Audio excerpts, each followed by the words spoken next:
Do you know that Pontius Pilate has been confirmed by scientists as a historical figure? In this video, I will present the history and the archaeological discoveries that confirm the existence of Pontius Pilate, as well as his role in Jesus' trial. Please stay with me. Do note that there are timestamps to jump to any section of the video that interests you. So let's start from what is already known about the controversial religious figure, and after that, we will look at the archaeological discoveries that may have confirmed his existence. In AD 26, the Roman Emperor Tiberius appointed Pontius Pilate prefect of the Roman provinces of Judea, Samaria, and Idumea. Although Pilate is best known for his leadership of Judea,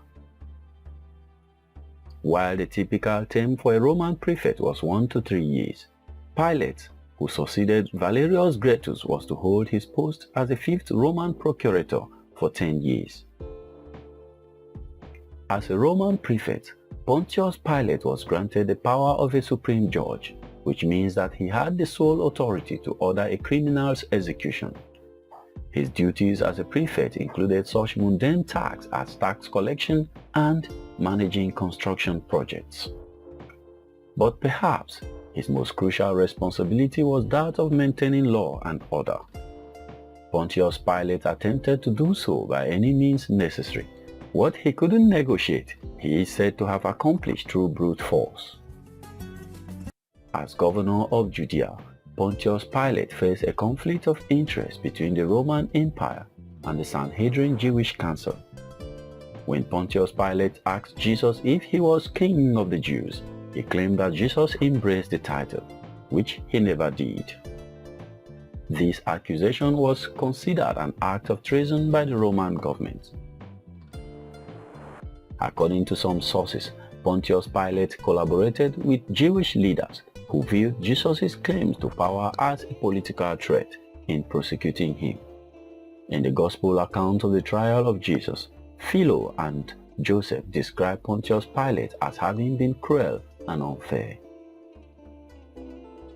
All 4 of the Gospels describe him as weakly succumbing to the Jewish authorities' pressure on him to execute Jesus.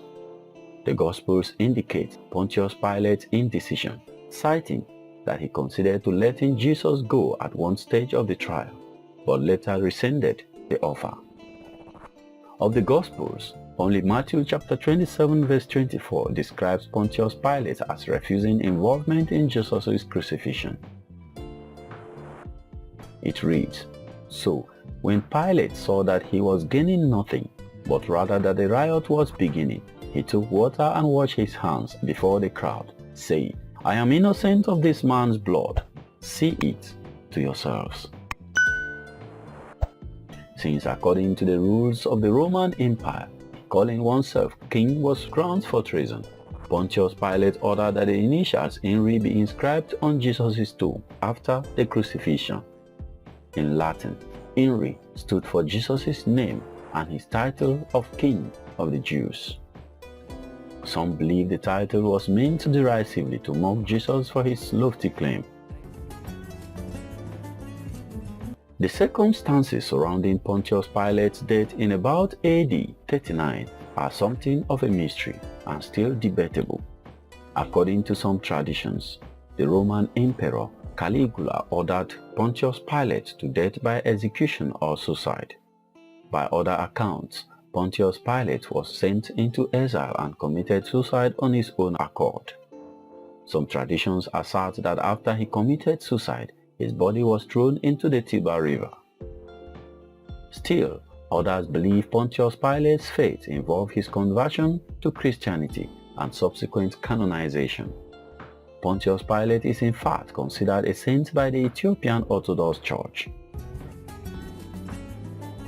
Regardless of what truly became of Pontius Pilate, one thing has been made certain, that Pontius Pilate actually existed.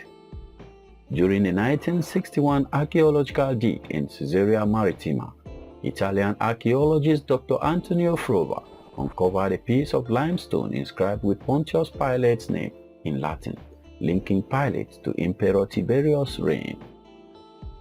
It is known as the Pilate Stone and is kept at the Israel Museum in Jerusalem. Also, a 2,000-year-old alloy ring bearing his name was uncovered in the late 1960s.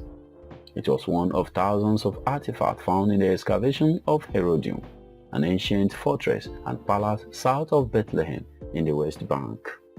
But it was not until recently that researchers analyzing those objects with advanced photography were able to decipher the ring's inscription.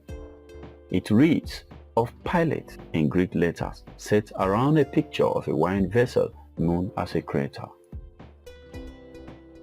Archaeologists said it is only the second artifact from this time ever found with his name. Craters are a common image in artifacts of that time and place. The report, however, says it is unlikely that the ring belonged to Pilate, in part because such simple rings usually belong to soldiers and lesser officials, not to someone as wealthy and powerful as a prefect. The archaeologists think it is not plausible that a prefect would have used such a simple metal ring that was already common in the region at the time. But the researchers believe that since there is a name Pilate inscribed on the ring, the connection cannot be overlooked. The name Pilate was not common in the region at the time. The New Testament story of Pilate presenting a scourged Jesus to an angry crowd with the words, "Behold the man, ecce homo" in Latin, was a central theme of religious acts for centuries. Herodium, where the ring was found, was built by Herod the Great, a client king of the Roman Empire, and is the site of his tomb. One of his sons, also named Herod, was king in Jesus' time. The ring was found in a room filled with bits of glass, shards of pottery, arrowheads, coins, and other items. The language of the ring's inscription is Greek, which Roman officials used to communicate with the peoples of the Eastern Mediterranean. It could have been used for official correspondence by Pilate himself and his officials who had to sign his name.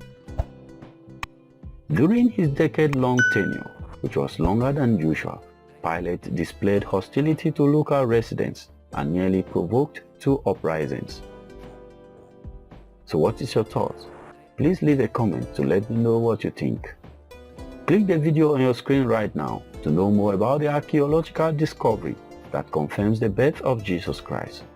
Remember to like this video and subscribe to my channel for more videos like this.